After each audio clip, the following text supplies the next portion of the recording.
안녕하세요. 현재 서울에서 카페를 운영하고 있는 50대 여성입니다. 한가한 요즘 지인의 추천으로 사연 채널을 접하게 되었는데요. 처음에는 그저 무료함을 달래기 위해 접하게 되었던 사연 채널은 어느새 일상을 함께하게 되었네요. 사연을 들어보니 몇몇 분들은 가슴에 묻어두었던 이야기를 소개하고 후련함을 느꼈다고 하시더라고요. 그래서 오늘 저 또한 아무도 모르게 혼자서만 간직했던 이야기를 꺼내보려고 해요. 그럼 시청자분들이 저의 이야기를 듣고 삶의 원동력을 얻길 바라며 이야기를 시작하도록 하겠습니다. 교직에 몸담고 있는 부모님 덕분에 저는 어릴 적부터 신동 소리를 들을 만큼 공부를 잘했었어요. 부모님의 도움으로 이런 저의 성적은 꾸준히 유지가 되어 서울 상위권 대학교에 무사히 입학할 수 있었죠. 다른 친구들은 대학교에 입학한 후 다른 학교 학생들과 만나 놀러 다니기 바빴는데요. 성격 자체가 시끄러운 것을 싫어하는 저는 새로운 사람을 만나 몰려다니는 것이 귀찮게 느껴지더군요. 그래서 의도치 않게 공부에만 매진하게 된 것이고요. 다른 동기들이 놀러 다닐 동안 공부를 해서인지 성적은 항상 상위권을 차지했고 어느새 교수님들의 기대를 한몸에 받는 학생이 되어 있었죠. 교수님들께서는 하나같이 대학원에 가 교수의 길을 걸어보는 것이 어떻겠냐며 권유를 해주셨습니다. 성실함과 뛰어난 두뇌가 아깝다면서요. 공부하는 것을 좋아했기에 교수님의 말씀처럼 대학원에 진학해 더 공부를 하고 싶었는데요. 세상 모든 일이 자기 뜻대로 되지 않듯 저 또한 대학원에 진학하지 못하게 되었네요. 대학교를 졸업하자마자 가부장적이던 아버지의 뜻에 따라 맞선을 보고 결혼을 하게 되었거든요.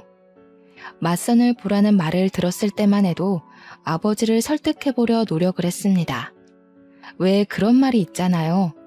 아무리 깐깐하고 엄한 부모라고 해도 결국 자식을 이기는 부모는 없다는. 아버지 또한 그럴 거라고 생각했어요. 아무리 아버지가 가부장적이셨어도 딸이 간절히 설득을 한다면 대학원 정도는 보내주실 거라 여겼거든요. 하지만 아버지는 외동딸의 투정으로 자신의 뜻을 꺾을 만큼 호락호락하지 않은 분이셨어요. 대학원 얘기가 나오면 역정을 내시는 아버지로 인해 결국 맞선을 나가게 되었고요. 다른 사람들이 보기에 멀쩡히 대학교까지 보낸 딸을 빨리 시집 보내려는 아버지가 이상하다고 생각할 수도 있는데요. 여기에는 그만한 사정이 있었습니다. 사실 저는 어렸을 때부터 몸이 약해 툭하면 쓰러지기 일쑤였는데요. 아버지께서는 이런 약한 몸을 걱정하셔서 외동딸인 저에게 하루라도 빨리 짝을 지어주려고 한 것이었죠. 그렇게 남편과 처음 맞선을 보게 된 것이죠. 아버지의 강요로 인해 어쩔 수 없이 나온 맞선 자리였지만 남편은 수더분하고 참 괜찮은 사람이었어요. 남편과 만나는 횟수가 많아질수록 그 생각에는 변함이 없었고 결국 맞선을 본 지 한 달 만에 남편과 결혼을 하게 되었답니다. 다른 사람과 맞선을 본다고 해서 남편보다 더 나은 사람이 나타날 것 같지는 않았으니까요. 결혼 후에는 남편이 일하고 있는 회사 근처로 이사를 가 그곳에서 신혼생활을 시작하게 되었답니다. 물론 서로 처음부터 사랑 때문에 시작한 결혼이 아니었기에 서로에게 딱 맞는 배필이라는 생각은 들지 않았지만 저희 부부는 서로에게 양보하고 배려하려고 했기에 큰 문제없는 신혼생활을 보낼 수 있었네요. 남편에게 고맙기도 했어요. 남편이 대기업에 다니는 덕분에 안정적으로 전업주부 생활을 할 수 있었으니까요. 그리고 신혼생활을 보낸 지 1년 만에 저희 부부 사이에서는 사랑스러운 딸아이가 태어나게 되었죠. 주변 지인들은 아이를 키울 바에는 차라리 매일 야근을 하겠다고 선언을 할 정도로 아이를 키우는 것이 힘들다며 푸념을 했는데요. 타고나길 순하고 착하게 태어난 딸 덕분에 저희 부부는 육아가 힘들기는커녕 오히려 즐거웠는걸요. 하루하루 커가는 딸아이의 모습을 옆에서 지켜보는 것은 그 무엇과도 바꿀 수 없는 큰 기쁨이었고요. 딸아이를 볼 때면 행운을 가져다 준 복덩이라는 생각이 들 정도로 딸아이가 태어난 후 저희 부부에게는 좋은 일만 일어났답니다. 청약에 당첨돼 더 좋은 곳으로 이사를 갈 수 있었던 것은 물론 과장에 머물러 있던 남편은 차장으로 승진까지 했거든요. 무탈하게 지내던 저희 가족은 딸아이가 고등학교에 올라가게 된 후 이사를 가게 되었어요. 청약이 당첨된 아파트는 남편이 다니는 회사와 멀다는 이유로 다른 사람에게 세를 주고 있었지만 고등학생이 된 딸에게 더 나은 교육 환경을 제공해주고 싶었기에 이사를 가게 되었죠. 딸아이에게 공부하기 좋은 환경을 만들어주기 위해 이사를 가긴 했지만 친구가 없어 힘들어하는 딸아이의 모습을 보니 후회가 되더라고요. 괜한 욕심으로 인해 딸아이에게 상처를 준 건 아닌가 하는 생각이 들기도 했습니다. 하지만 그것도 잠시 본성이 밝고 씩씩한 딸은 새로운 환경에 금방 적응을 해 학교 생활도 잘하며 곧잘 좋은 성적을 받아오더군요. 그리고 3개월 후 딸아이는 처음으로 집에 친구를 데려왔네요. 딸아이가 말하길 집으로 데리고 온 친구가 자신의 학교 생활을 잘할 수 있도록 도와준 은인이라고 하더군요. 그 말을 들으니 딸아이의 친구에게 더없이 고마웠어요. 그 후로도 딸아이의 친구는 종종 저희 집으로 놀러 오게 되었죠. 딸아이와 둘도 없는 사이가 된 아이에게 항상 고맙다는 생각을 했는데요. 은인과도 같았던 딸아이의 친구는 얼마 안 가 원수보다 못한 사이가 되는 사건이 발생하고 말았습니다. 시어머니의 칠순잔치로 인해 100만 원가량의 현금을 뽑아 집으로 돌아왔을 때였죠. 집에는 여느 때와 같이 학교 숙제를 하고 있는 딸아이와 딸아이의 친구가 있더군요. 아이들에게 저녁을 차려주고 있었지만 마침 아파트 반상회가 있어 간단한 간식거리만 챙겨준 뒤 집을 비우게 되었어요. 미안한 마음에 반생회 모임에서 일찍 일어나 집으로 돌아오게 되었고요. 그런데 집으로 오니 이미 딸아이의 친구는 집으로 돌아간 후였죠. 이미 간 아이를 다시 부를 수 없기에 딸아이의 저녁만 차려준 뒤 안방으로 들어오게 되었고요. 안방에 들어온 후 제일 먼저 100만 원을 가방에 넣으려고 했는데요. 놀랍게도 봉투에 있어야 할 100만 원은 소리 소문 없이 사라져 있더군요. 깜짝 놀랄 수밖에 없었어요. 반상회 모임에 나갈 때만 해도 멀쩡하게 있던 100만 원이 갑자기 사라지다뇨. 말이 안 되잖아요. 그래서 제일 먼저 딸아이의 방을 찾아갔어요. 너 엄마 서랍에 있던 100만 원 건드렸니? 그 큰돈을 내가 뭐하러 엄마 몰래 건드려. 금방 들통날 텐데. 엄마 아까 반상회 나갔잖아. 반상회 모임 갔다가 흘리고 온 거 아니야? 나는 진짜 아니니까 다시 잘 찾아봐. 역시나 딸아이는 자신이 한 짓이 절대 아니라며 손사래를 쳤어요. 딸아이가 지갑에 손을 댄 적이 있다면 의심을 할 테지만 한 번도 허락 없이 저희 부부의 지갑에 손을 댄 적이 없기에 차마 딸아이를 의심할 수 없었네요. 고심하던 순간 딸아이의 친구가 급히 집으로 돌아간 것이 떠올랐습니다. 그래서 딸아이에게 그 아이가 사는 곳의 주소를 받아 찾아가게 된 것이죠. 이쯤 되니 갑자기 100만 원이나 되는 큰 돈을 왜 훔쳤을지 궁금했어요. 한편으로는 이미 100만 원이란 큰 돈을 다 써버렸으면 어떡하나 걱정이 되기도 했고요. 딸아이가 알려준 주소는 오래된 다가구 주택이 모여있는 곳이었는데요. 딸아이의 친구는 그 중에서도 제일 후미지고 높은 곳에 위치한 판자촌이었습니다. 문을 두드리자 딸아이의 친구는 바로 문을 열더군요. 딸아이의 친구는 제가 자신의 눈앞에 있다는 사실에 깜짝 놀란 표정이었어요. 요리조리 누나를 굴리는 아이의 모습을 보자 확실히 100만 원을 훔쳐간 것이 맞구나 확신이 들었습니다. 안방에 있던 100만 원 네가 가지고 갔니? 네. 자신은 아니라며 딱 잡아댈 줄 알았는데 딸아이의 친구는 의외로 순순히 100만 원을 가지고 간 것이 자신이라고 인정을 했어요. 문을 두드릴 때만 하더라도 남의 돈에 손을 댄 행동을 따끔하게 혼내야겠다고 생각했지만 막상 벌벌 떨고 있는 아이의 모습을 보자 그렇게 못하겠더라고요. 그래서 화를 내는 대신 차분하게 왜 100만 원에 손을 댔는지 물어보았죠. 차분하게 이유를 묻자 딸아이의 친구는 울먹이며 100만 원에 손을 댄 이유를 털어놓기 시작했네요. 죄송해요. 아줌마나 연희가 저한테 해주던 걸 생각하면 절대로 그러면 안 됐는데 엄마 수술비가 모자라서 어쩔 수가 없었어요. 엄마가 수술을 하셨다고? 혹시 어디가 많이 아프시니? 사실 저희 엄마가 암에 걸리셨거든요. 지금까지는 보험회사에서 나오는 보험금으로 꾸역꾸역 버텼었는데 얼마 전에 아빠가 엄마 보험금으로 나온 돈을 가지고 도망가서요. 내일 당장 수술인데다가 돈이라고는 집에 있는 현금 10만 원이 전부여서 그만. 정말 죄송해요, 아줌마. 그러면 안 됐었는데 100만 원 보자마자 눈이 뒤집혀서 배은망덕하게 아줌마가 저한테 잘해주신 것도 까먹고 그만 실수를 저지르고 말았어요. 처음에는 아이의 말을 쉽게 믿을 수가 없었습니다. 아무리 어리다고는 해도 돈 앞에서는 얼마든지 영악해질 수 있는 게 사람이잖아요. 하지만 딸아이의 친구를 따라 병실에 들어간 후 저는 그 아이의 말을 믿을 수밖에 없었네요. 침대에는 위태롭게 산소호흡기를 꽂은 채 앙상하게 말라있는 여자가 누워 있었거든요. 숨만 간신히 쉬고 있는 여자를 보자 가슴이 찡하게 울려오더군요. 아직 20살도 안 된 어린 것이 수술비가 없어서 얼마나 발을 동동 굴렀을까 라는 생각 때문에요.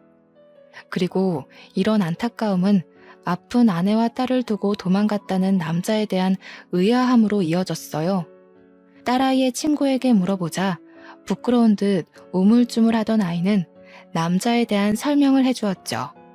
원래부터 도박 중독자였던 아빠는 엄마와 이혼을 한 후에도 몰래 집으로 들어와 돈을 들고 도망을 가기 일쑤였다고 해요. 아빠가 집안을 쑥대밭으로 만들고 갈 때면 엄마는 술을 마셨었는데요. 처음에는 한 병으로 시작하던 주량이 나중에는 주체할 수 없을 정도로 늘어나 결국 암에 걸리기까지 했다더군요. 기가 막혔습니다. 결국 아이의 엄마가 아프게 된 것도 착하던 아이가 남의 돈에 손을 대게 된 것도 모두 아빠라는 작자가 도박에 손을 대며 생긴 일이잖아요. 죄송하다며 연신 고개를 조아리는 아이의 모습을 보니 착잡했던 마음은 더 깊어만 졌고요. 잘못된 선택을 할 수밖에 없었던 아이의 마음을 떠올리자 마음은 무거워졌고 결국 직접 나서서 병원비를 해결하기로 마음을 먹게 되었네요. 통장에는 남편 몰래 아파트 아이들의 공부를 도와주며 모아두었던 500만 원이 들어있었거든요. 모든 병원비를 내주자 딸아이의 친구는 오열하다시피 하며 몇 번이나 감사하다는 인사를 했습니다. 자신이 열심히 일을 해 꼭 돈을 갚겠다는 말까지 하면서요. 아직 고등학생밖에 되지 않은 딸아이의 친구에게 당장 500만 원을 갚으라는 말은 하고 싶지는 않았어요. 그래서 성인이 된 후 차근차근 갚으라는 말을 한 것이고요. 원래부터 성실하고 공부까지 잘하는 딸아이의 친구가 500만 원을 갚을 거라 믿어 의심치 않았습니다. 하지만 딸아이의 친구는 그 후 아예 연락을 두절하고 말았어요. 이 일로 인해 딸아이의 친구에 대한 굳건한 믿음은 완전히 부서지고 말았죠. 이 사건을 알게 된 딸아이는 불같이 화를 냈습니다. 그럴 만도 했어요. 가장 친하다고 생각했던 친구가 자신의 부모에게 500만 원을 빌린 것도 모자라 연락도 끊은 채 야반도주를 했으니까요.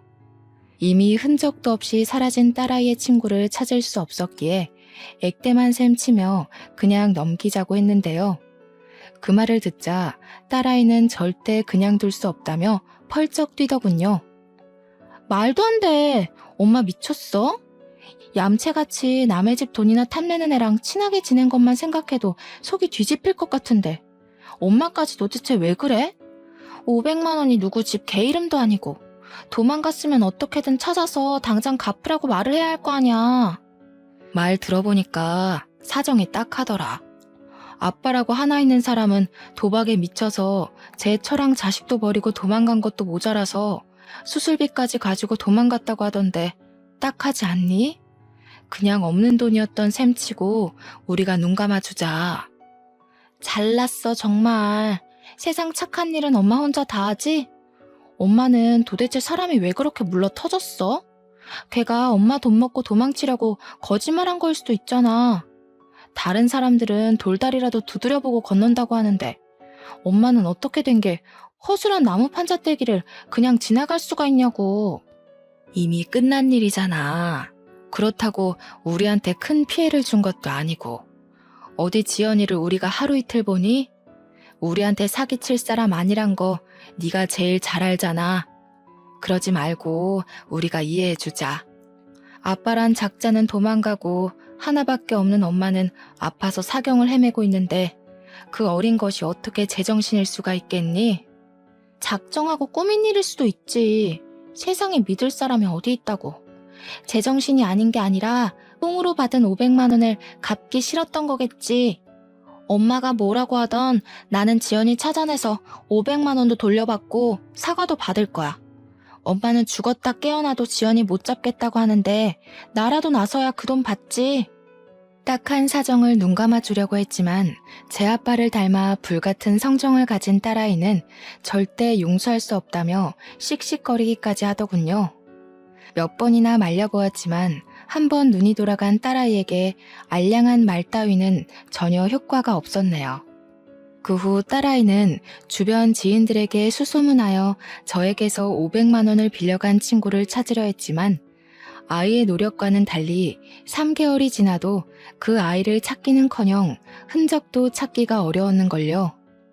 결국 반년이 지나자 딸아이 또한 친구를 찾는 것을 포기하게 되었습니다.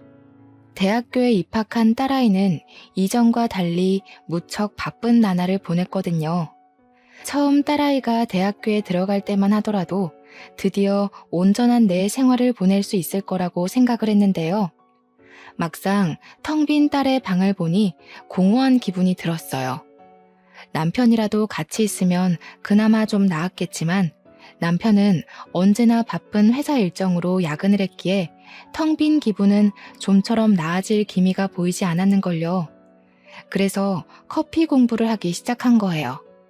혼자 있는 것보다는 무엇이든 배우는 것이 공허한 기분을 채우는 데 도움이 될 것 같았거든요.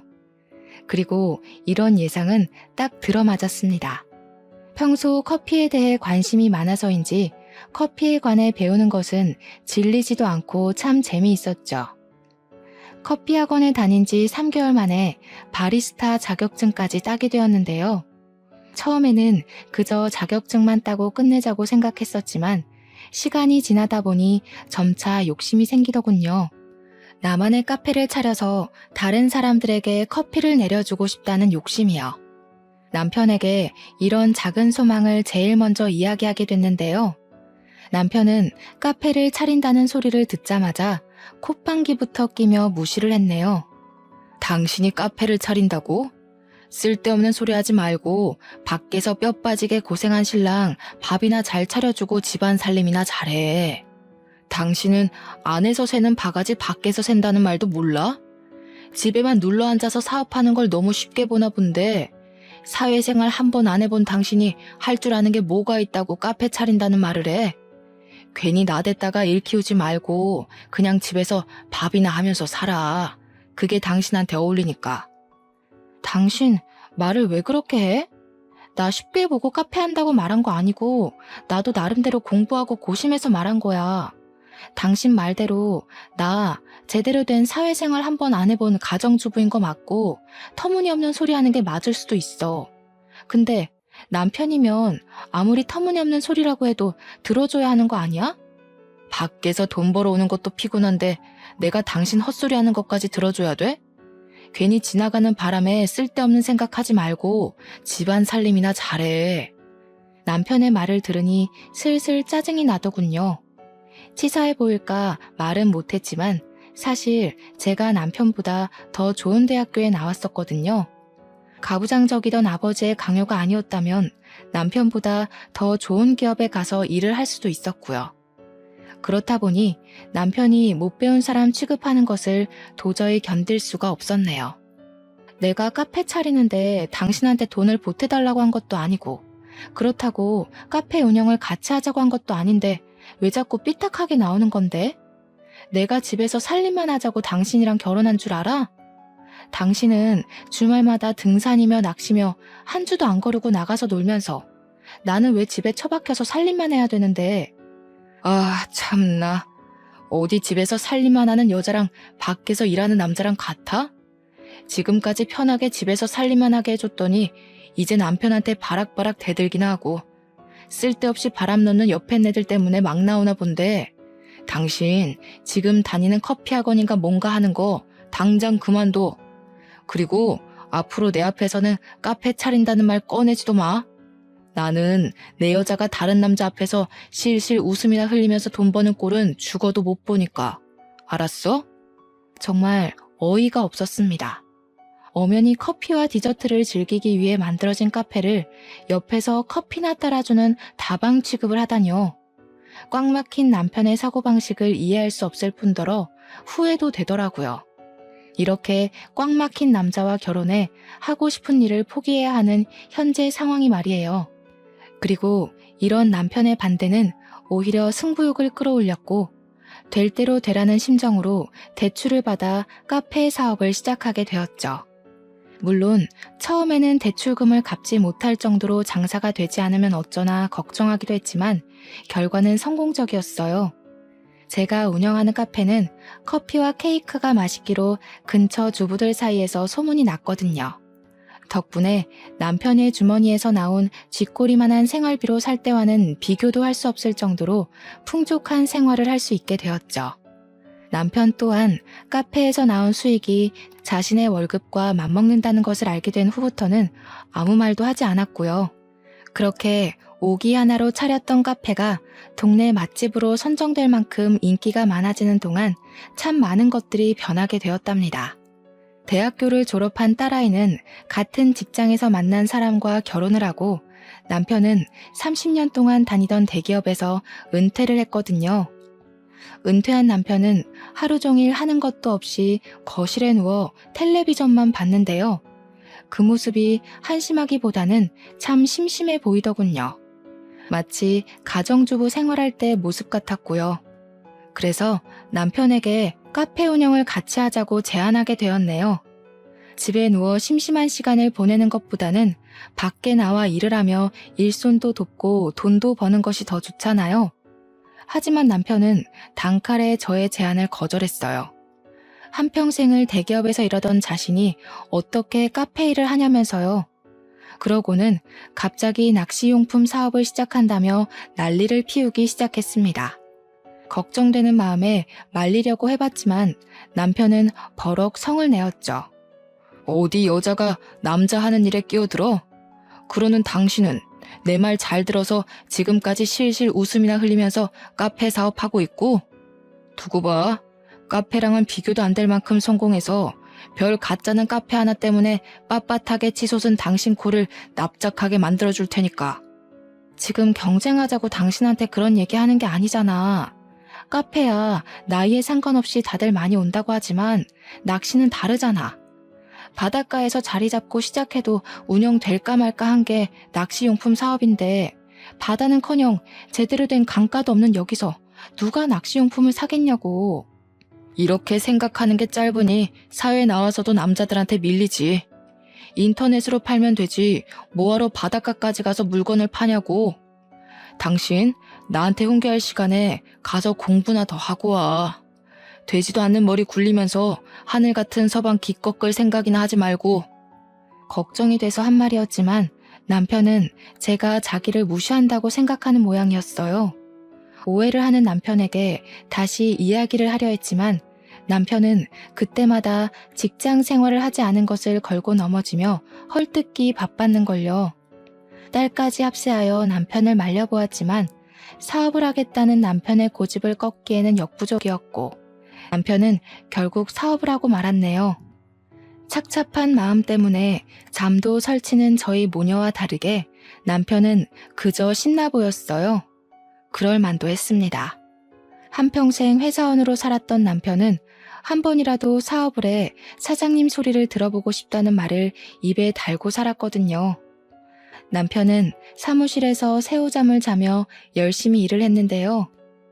열정 넘치고 간절하던 모습은 정확히 6개월 후 귀신같이 사라지고 말았죠. 제가 뜯어 말릴 정도로 사무실에서 살림을 차리던 모습은 온데간데 없이 거실에서 리모컨만 만지작거렸고요. 사업을 내팽개친 남편의 모습을 보니 실망스러움을 감출 수가 없더군요. 큰 성공을 바란 것은 아니지만 가족의 반대까지 겪으며 시작한 일을 흐지부지하게 끝내다니 있을 수 없는 일이잖아요. 당신 계속 집에서 리모컨만 붙잡고 있을 거면 제발 사업 정리라도 해. 다달이 사무실 유지에 들어가는 돈이 얼만데 당신은 아깝지도 않아? 다른 집 마누라들은 남편이 사업한다고 하면 기 살려주려고 온갖 내조는 다 한다던데. 이거는 뭐 내조는커녕 잔소리만 하고 있으니 이래서 머리 검은 짐승은 거두면 안 된다고 하는 건데 내가 당신 하나 편하게 가정주부 시켜주겠다고 뼈 빠지게 일한 게 몇 년인데 그 은혜는 다 어디로 팔아먹으시고 쉬고 있는 남편 바가지나 긁어대는지. 내 사업 망하면 그건 다 당신 입에서 나오는 재수없는 잔소리들 때문이니까 그런 줄 알아. 기가 막혀서 쥐꼬리만한 생활비 주면서 생색은 생색대로 내는 당신 때문에 내가 그동안 얼마나 힘들었는데. 사실 카페 사업 시작한 것도 다 몇 푼 되지도 않는 푼돈 가지고 장난질하면서 사람 심란하게 만들었던 당신 때문이야. 그깟 몇 푼? 당신이 말하는 그깟 몇 푼 벌려고 나는 지난 30년 동안 발바닥이 터지도록 뛰어다녔어. 아유, 됐어. 사회생활도 안 해본 무식한 옆에 내가 뭘 알겠냐? 그냥 말을 말아야지. 참 씁쓸했습니다. 그동안 가족의 행복을 위해 참 열심히 일했다고 생각했었는데 남편에게 돌아온 말이 고작 무식한 옆했네라뇨. 이런 말을 듣고 나니 남편이 아닌 돌아가신 친정아버지가 미워지더군요. 친정아버지께서 저에게 결혼이 아닌 취업을 할 수 있도록 도와주셨다면 최소한 무식한 옆했네라는 소리는 안 들었을 테니까요. 말다툼 후 투명인간 취급을 하는 남편을 보며 결혼은 왜 했을까란 후회감이 밀려옴과 동시에 덜컥 겁이 났는걸요. 남편의 사업이 망해 빚쟁이가 되면 어떡하나 라는 걱정이요. 그리고 이런 저의 걱정은 정확히 1년 후 현실로 다가오고 말았네요. 값싼 중국산 용품을 국내산이라 속여 판 것이 결정적인 발단의 원인이었어요. 남편은 원산지를 속였을 뿐만 아니라 싸구려 용품을 비싼 값에 파는 양심 없는 짓까지 했죠. 저희 모녀는 이제라도 사업을 접으라며 빌었지만 정신을 못 차린 남편은 사채업자에게까지 돈을 빌려 사업을 이어나갔고 결국 저희 가족은 건널 수 없는 강을 건너고 말았습니다. 눈덩이처럼 불어나는 이자를 갚지 못하자 사채업자들은 귀신같이 찾아와 남편을 독촉했는데요. 그제야 사태의 심각성을 깨달은 남편은 사업을 정리하려 했지만 이미 상황은 최악으로 치닫고 있었죠. 남편이 사업에서 실패한 후 저희 가족에게 남은 것은 막대한 빚더미뿐이었어요. 남편은 막노동을 하며 돈을 벌었고 하루에 6시간만 카페를 운영하던 저는 영업시간을 24시간으로 바꾸며 빚을 갚기 위해 노력했습니다. 딸아이는 임신 막달의 몸으로 육아휴직도 쓰지 못한 채 일을 나갔고요. 하지만 이런 힘든 상황과 별개로 빚은 늘어만 갔어요. 한평생 살았던 아파트까지 팔았는데 말이죠. 어떻게든 긍정적으로 생각해보려 했지만 나아질 기미가 보이지 않는 상황이 지속되다 보니 머릿속에는 부정적인 생각만 가득했습니다. 부정적인 생각이 가득 찬 머리는 자연스럽게 남편을 원망하게 되었고요. 울고불고 매달렸을 때 사업 접었으면 이 나이에 빚 갚느라 고생할 일은 없었을 텐데 도대체 이게 무슨 날벼락이야? 사업을 하다 보면 실수할 수도 있는 거지. 뭘 그런 걸 가지고 난리야? 당신 아니어도 신경 쓸 게 산더미니까 쓸데없이 짓거려서 일 망치지 말고 가게 문 열고 커피나 팔아. 당신이 커피를 많이 팔아야 그만큼 빚이 줄어들 테니까. 임신 막달인 딸내미까지 일다니게 해놓고 당신은 미안하지도 않아? 우리는 그렇다고 쳐도 임신한 연인은 도대체 무슨 죄인데? 임신해서 좋은 것만 줘도 모자랄 판에 부모가 진 빚까지 갚으라는 게 당신은 말이 된다고 생각해? 그래, 마누라며 딸내미까지 길바닥 나가 돈 벌게 시킨 내가 나쁜 놈이지. 당신 이 말이 듣고 싶었던 거잖아. 아주 속이 시원하겠네. 이참에 동네에 소문나게 광고라도 하지 그래? 돈도 못 벌어오는 주제에 마누라며 딸내미까지 돈 벌어오라고 시킨 남편이랑 사느라 죽을 맛이라고. 제가 원하는 것은 진심이 담긴 남편의 사과였지만 남편은 그마저도 해주지 않더군요. 다짜고짜 화부터 내는 남편이 이해가 가질 않았어요. 자신의 잘못으로 모든 일이 벌어졌다고 하면 사과는 하지 않더라도 최소한 죄책감은 가져야 하는 게 맞잖아요. 남편은 자신의 사업이 망한 것도 사채업자들에게 쫓기며 반지하에 사는 것도 모두 고분고분한 아내를 만나지 못해서라고 했는데요.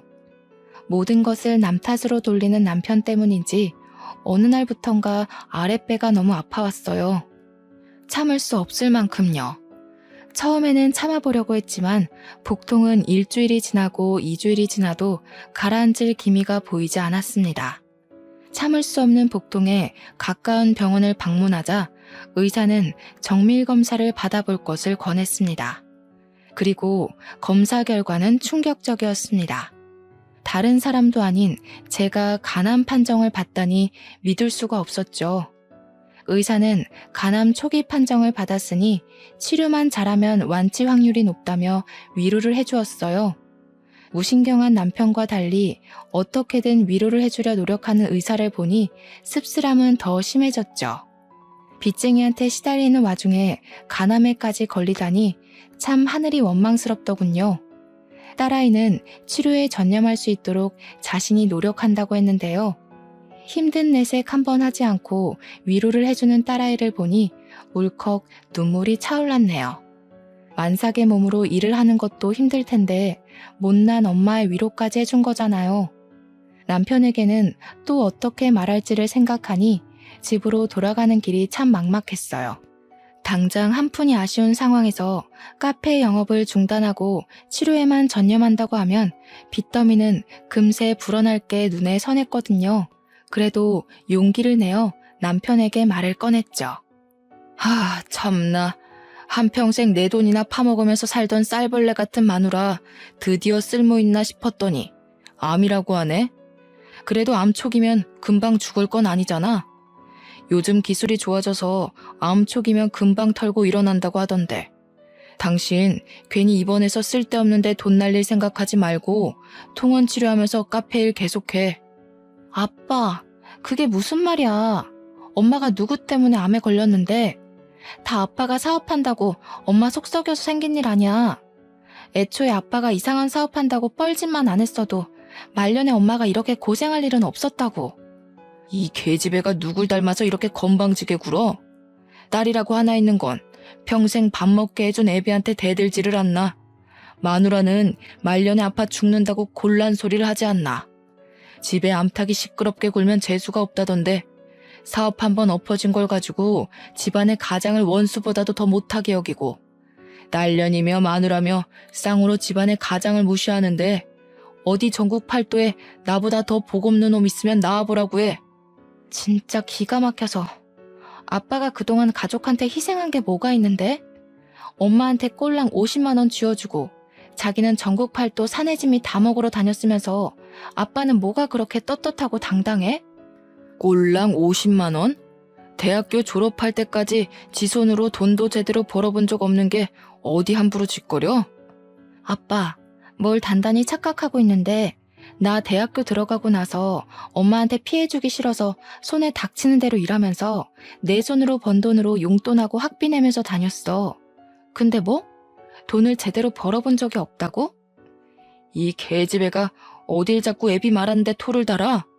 됐고, 당신 돈 벌 거 아니면 보험금으로 나온 돈 반 나누고 당장 이혼서류에 도장 찍어. 난 병든 마누라 똥수발 들 생각 죽어도 없으니까. 병간호를 바란 것은 아니지만 남편의 입에서 이혼하자는 소리가 나올 줄은 몰랐네요. 아무리 사랑 없이 시작한 결혼이라지만 그래도 한 입을 덮고 지낸 시간이 20년인데 자기한테 이득이 없다는 이유로 사람을 일회용품처럼 버릴 줄은 몰랐는걸요. 남편의 반응을 본 딸 또한 남편과 당장 이혼부터 하라며 길길이 날뛰었고요. 딸아이는 계속해서 이혼할 것을 밀어붙였지만 저는 계속해서 이혼하는 것을 미루어왔습니다. 미련하다고 생각하실 수도 있지만 시간이 지나면 남편이 정신을 차리고 이혼하자고 말한 것을 후회할 줄 알았거든요. 하지만 남편이 자신의 잘못을 깨달은 날은 오지 않았어요. 오히려 치료를 위해 입원한 병실까지 찾아와 이혼을 하라며 난동을 부렸죠. 계속해서 이혼을 강요하는 남편의 추태에 못 이겨 결국 이혼을 하게 되었습니다. 도저히 남편의 행패를 받아줄 재간이 없었으니까요. 이혼을 한 후에는 카페 영업도 중단한 채 오직 투병에만 집중하게 되었는데요. 그쯤 남편은 파산 신청을 했기에 오히려 마음이 더 홀가분하더군요. 더 이상 갚아야 하는 돈을 신경 쓸 일은 없는 거니까요. 그래서 되도록 긍정적인 마음을 먹기 위해 노력하며 투병 생활에도 그 누구보다 적극적으로 임하게 되었네요. 하지만 빨리 낫고 싶다는 간절한 마음과는 다르게 몸은 하루가 다르게 나빠졌어요. 치료를 할수록 악화되는 몸 상태에 결국 카페를 처분하기까지 이르렀고요. 10년 넘게 운영하던 카페를 처분하는 것이 쉬운 일은 아니었지만 몸이 따라주지 않았기에 어쩔 수가 없었죠. 그리고 카페를 내놓은 지 일주일도 안 돼 부동산에서 연락이 오더군요. 카페를 인수하겠다는 사람이 나타났다면서요. 카페를 인수하겠다는 사람이 나타난 것은 기쁜 일이었지만 한편으로는 착잡하기도 하더라고요. 어찌되었던 10년 동안 정들었던 카페를 내놓아야 하는 일이었으니까요. 무작정 기쁘지도 무작정 슬프지도 않은 마음에 카페를 가게 되었는데요. 카페 앞에 도착하자 까무러칠 만큼 놀라고 말았네요. 카페 인수를 하겠다고 나타난 사람은 다른 누구도 아닌 딸아이의 친구였거든요. 같이 온 딸아이 또한 저와 마찬가지로 많이 놀란 듯 보였어요. 하지만 놀랐다는 사실이 무색하도록 딸아이는 친구에게로 달려들어 멱살을 들어 올렸습니다. 염치도 없게 500만 원이나 되는 돈 훔쳐먹고 달아난 주제에 여기가 어디라고 기어 올라와? 세상은 참 불공평해. 가족 팔면서 남의 돈 홀랑 뺏어먹고 도망간 사기꾼은 이렇게 멀쩡하게 살아서 카페 인수까지 하겠다고 나타났는데 정작 사기당한 우리 엄마는 몹쓸 병에 걸려서 남 좋은 일만 시키고 말이야. 엄마는 용서할지 몰라도 나는 절대로 너 용서 못해. 말리려고 했지만 딸아이의 힘을 이기기 역부족이었습니다. 만삭의 몸으로 어떻게 이런 괴력이 나오나 의아할 정도로 딸아이는 친구에게 달려들었거든요. 딸아이의 친구의 얼굴에 생채기가 나오고 주위 사람들의 시선이 몰리자 덜컥 겁이 나더군요. 괜히 주위에서 신고를 한다면 딸아이는 만삭의 몸으로 경찰서에 갈 수도 있는 거잖아요. 그래서 죽기 살기로 딸아이의 허리를 붙들며 제발 그만하라 호소를 하였죠. 간신히 이성을 찾은 딸아이는 씩씩거리면서 자신의 친구를 노려보았는데요. 한참을 아무 말 없이 서 있던 딸아이의 친구는 가방에서 돈봉투를 꺼내 저에게 건네더라고요. 하얀 돈봉투 안에는 500만 원이 그대로 들어있었습니다. 딸아이는 봉투에 든 돈의 액수를 세어본 후 콧방귀를 뀌었고요. 쥐꼬리만한 양심은 남아있었나 보지? 10년이 지난 지금에서야 500만 원을 갚은 걸 보면 너한테도 아줌마한테도 너무 미안해서 내가 할 말이 없어. 이렇게 늦을 거라고 생각하지는 못했는데 너무 미안해. 그래도 이거 하나만은 알아줘. 도망간 이후로 너랑 아줌마 생각에 하루도 편하게 잠들었던 날이 없었어. 기가 찬다, 기가 차. 이유가 어찌되었건 비겁하게 도망부터 친 사기꾼 말 듣고 싶지도 않으니까 당장 내 눈앞에서 사라져. 딸아이의 냉랭한 태도가 계속되자 그 아이는 아스팔트 바닥에 무릎을 꿇으며 그동안 있었던 일을 말해주었어요. 알고 보니 엄마는 수술 도중 눈을 감게 되었고 장례식을 치르는 도중 빚쟁이들이 찾아왔다고 해요. 아빠라는 작자가 아이의 앞으로 헤아릴 수도 없을 만큼의 도박빚을 달아놓은 것이었죠. 아빠의 도박빚을 갚다 지친 아이는 저에게 빌린 500만 원은 갚을 엄두조차 않나 도망치게 된 것이고요. 몇 년간 도박빚 때문에 빚쟁이들을 피해 다니며 살던 아이는 우연한 계기로 쇼핑몰 사업을 시작했다고 했고 사업은 대박이 났다고 해요. 아빠의 도박빚을 다 갚은 후에는 자연스럽게 저에게 빌려갔던 500만 원이 생각났고요. 그래서 수소문에 저희 모녀를 찾아온 것이죠. 절절한 사연에 가슴이 아파왔는데요. 딸아이는 냉소적인 반응을 보였어요. 딸아이의 친구는 어떻게든 자신이 돕겠다고 했지만 딸아이는 그런 친구의 손을 뿌리쳤고요. 소동이 있은 후 저는 다시 투병 생활을 시작했는데요. 의사는 조심스럽게 간 이식을 권하더군요. 항암 치료를 하면 할수록 몸 상태는 점점 나빠졌기에 간 이식이 최후의 방법이라면서요. 절망적이었습니다. 이혼한 남편은 절대로 간 이식을 해줄 리가 없었고 임신 막달인 딸에게는 죽어도 간 이식을 받고 싶지 않았거든요. 그런데 세상에 죽으라는 법은 없는지 얼마 후 의사는 기증자가 나타났다며 수술 준비를 하라고 말을 했어요. 간 이식을 받을 수 있다는 소식에 어찌나 기쁘던지 기증자에게 감사한 마음이 드는 동시에 안도감이 들어 눈물이 쏟아지더라고요. 그렇게 기증자의 도움으로 수술을 받은 후 일주일이 지났는데요. 문득 딸아이의 친구가 인수해간 카페를 잘 운영하고 있을지 궁금해지더군요. 그래서 연락을 하게 되었고요. 그런데 놀랍게도 딸아이의 친구는 저와 같은 병원에 입원해 있다고 했어요. 같은 병원이란 말을 듣고 당장 몸을 일으켜 가게 되었습니다. 큰 마음 먹고 카페까지 넘겨주었는데 몸이 아파 카페 운영을 못하게 되면 큰일이잖아요. 딸아이의 친구가 있는 병실 앞에 서 있을 때였는데요. 때마침 수술을 해주신 의사가 제 앞을 지나가며 딸아이의 친구가 누워있는 병실을 가리켰습니다. 아는 사이냐면서요. 엄청 돈독한 사이셨나 보네요. 가족도 꺼려하는 간 이식을 선뜻 하겠다고 나선 걸 보면. 네? 그게 무슨 말씀이세요? 간 이식을 하다니요. 의사의 입에서 나온 말은 믿을 수가 없었습니다. 간 이식을 해준 사람이 다른 사람도 아닌 딸아이의 친구였으니까요. 침대에 앉아있는 딸아이의 친구를 보자 다리에 힘부터 풀리더군요. 고마움과 함께 미안함이 밀려왔거든요. 왜 기증자인 것을 밝히지 않았냐고 묻자 딸아이 친구는 씁쓸한 미소만 지을 뿐이었습니다. 그깟 간 이식 좀 했다고 제가 아줌마 돈을 가지고 도망간 사실이 변하는 건 아니잖아요. 그냥 지난날 베풀어주신 호의를 돌려받는다고 생각해주세요. 세상에 그깟 500만 원이 뭐길래. 너무 고맙고 미안해서 내가 할 말이 없구나. 물론 엄마가 수술을 받아 돌아가시긴 했지만 그래도 아줌마가 500만 원을 빌려주신 덕에 후회는 안 했어요. 만약 돈이 없어서 수술을 못했다면 저 때문에 엄마가 돌아가셨다는 후회 때문에 사업을 하기는커녕 지금도 아빠 빚 갚는 걸로 쩔쩔매면서 후회나 하고 있었을 테니까요. 제가 엄마를 편하게 보내드린 것도 사업을 해서 이렇게 큰 돈을 벌게 된 것도 다 아주머니 덕분이에요. 그러니까 저한테 미안한 마음 갖지 마시고 건강하게 오래오래 사세요. 그래야 카페 영업도 다시 하시죠. 더 힘든 일을 겪었으면서 오히려 위로를 해주는 모습에 참 마음이 아파졌네요.